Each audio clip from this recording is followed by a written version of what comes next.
Olá, eu sou o professor João Fernando, sou professor de Direito Processual do Trabalho.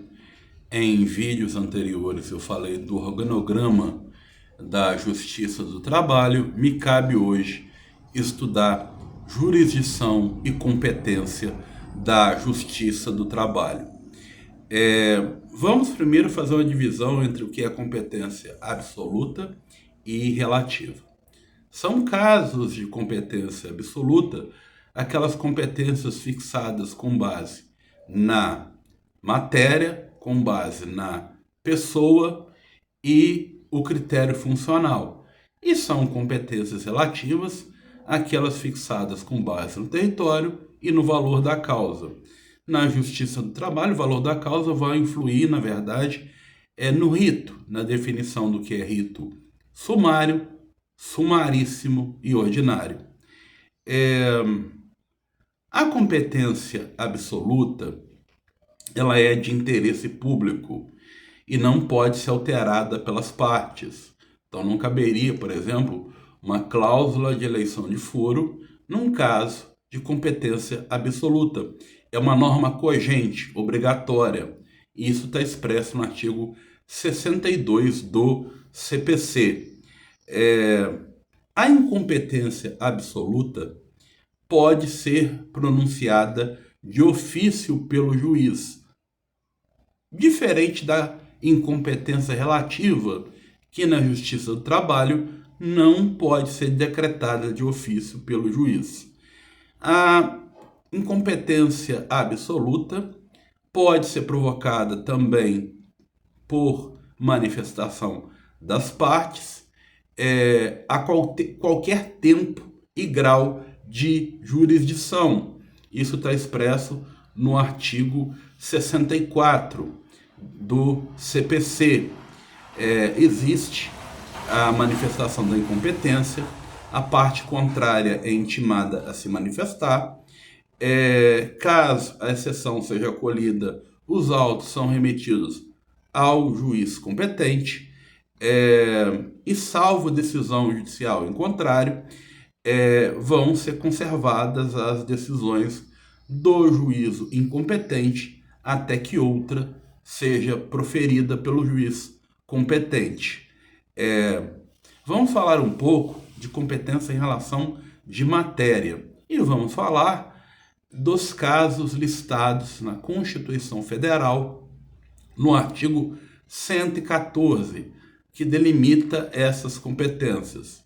O 114, inciso 1, vai dizer que a Justiça do Trabalho é competente para processar e julgar as ações referentes à relação de emprego,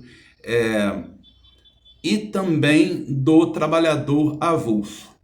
Já com a emenda constitucional 45 de 2004, essa competência foi ampliada, de maneira que trabalhador autônomo, voluntário, eventual, avulso e relação de estágio que mascara a relação de emprego, tudo isso vai para a Justiça do Trabalho, ok? Agora, se um profissional liberal vai cobrar algo de seu cliente, isso é competência da Justiça Comum, da Justiça Estadual. É importante dizer que matéria criminal não é competência da Justiça do Trabalho. Então a gente não fala em habeas corpus na Justiça do Trabalho. No passado, existia prisão civil de depositário infiel, que hoje não existe. Então isso não justifica o habeas corpus na Justiça do Trabalho. A Justiça do Trabalho também é competente para as ações contra empresas públicas, sociedades de economia mista, que adotam o regime de direito privado.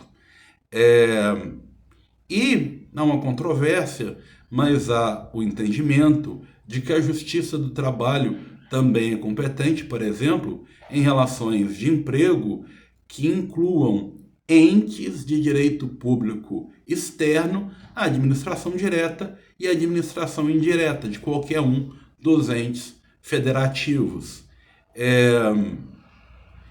Agora, se for servidor estatutário, a competência é da Justiça Comum. É o que está na súmula 137 do STJ, vínculo estatutário, competência da Justiça Comum.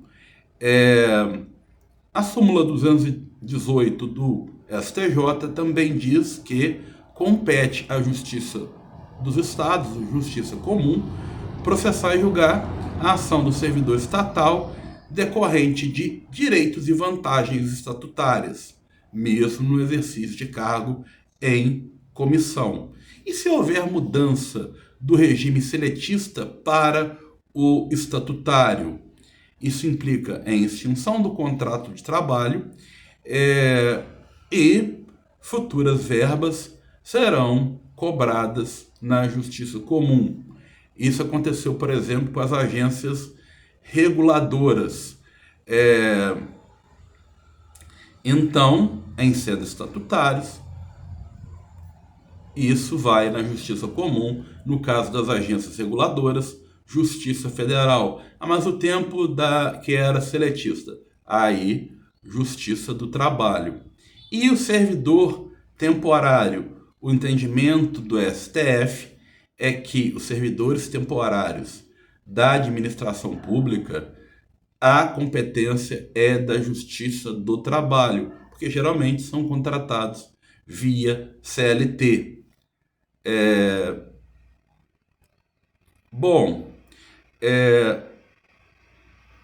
O STF tem entendimento que a Justiça do Trabalho não pode julgar ação civil pública que busque declarar nulidade de contratações temporárias. Isso não quer dizer que não caiba ação civil pública na Justiça do Trabalho. Quer dizer que não cabe ação civil pública que tente declarar nulidade de contratações temporárias. Então, isso vai para a Justiça Comum. Agora, se eu procuro esse tipo de ação contra sociedades de economia mista e empresas públicas que são regidas pelo direito privado, é competência da Justiça do Trabalho.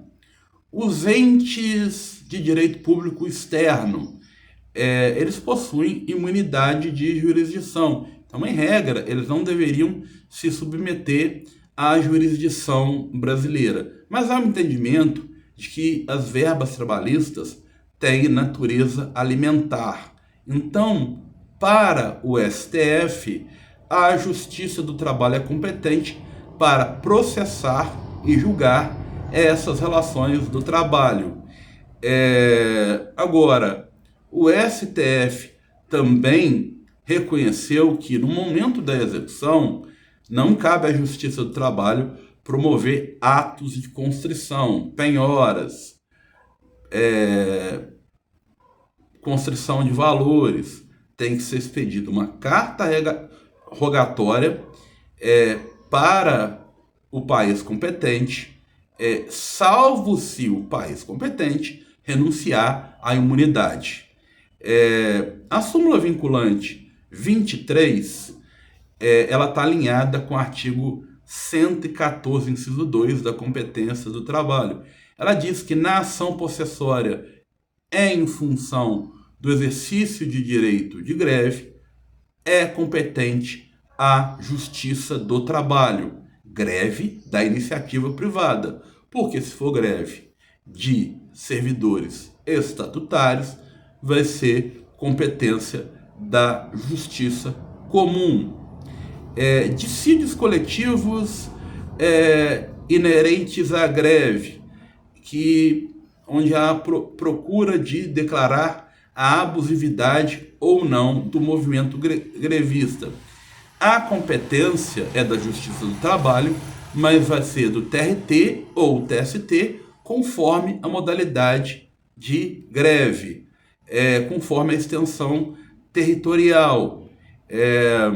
Agora, se houver greve abusiva de servidor público, nós lidaremos com competência da justiça comum. Segundo o artigo 114, inciso 3, no que tange à representação sindical, a competência é da Justiça do Trabalho. Ação entre dois sindicatos, ação entre sindicato e empregados, ação entre sindicato e empregadores, são competências da Justiça do Trabalho. Mesmo quando forem partes, confederações e federações. Agora, estão excluídas da Justiça do Trabalho, já disse isso, as ações que incluem sindicatos que representam servidores estatutários. O artigo 114, inciso 4 da Constituição Federal, diz que matérias trabalhistas ligadas a remédios constitucionais são competências da Justiça do Trabalho. Então, o mandado de segurança, o habeas data, são competência da Justiça do Trabalho. Eu já falei que na prática o habeas corpus é letra morta em matéria de competência da Justiça do Trabalho, embora previsto na Constituição. Vamos imaginar que existe um mandado de segurança contra um ato de um auditor fiscal do trabalho no exercício das suas atribuições. Competência da Justiça do Trabalho. Agora, saibamos fazer algumas distinções. Justiça do Trabalho não julga direito criminal. Então, julgamento de crime em condições análogas à escravidão é competência da Justiça Criminal, Justiça Federal. O habeas data não é tão utilizado na Justiça do Trabalho, mas cabe, por exemplo, um empregado que busca informações sobre um procedimento administrativo referente à penalidade administrativa, ele pode manejar um habeas data. E por enquanto é isso.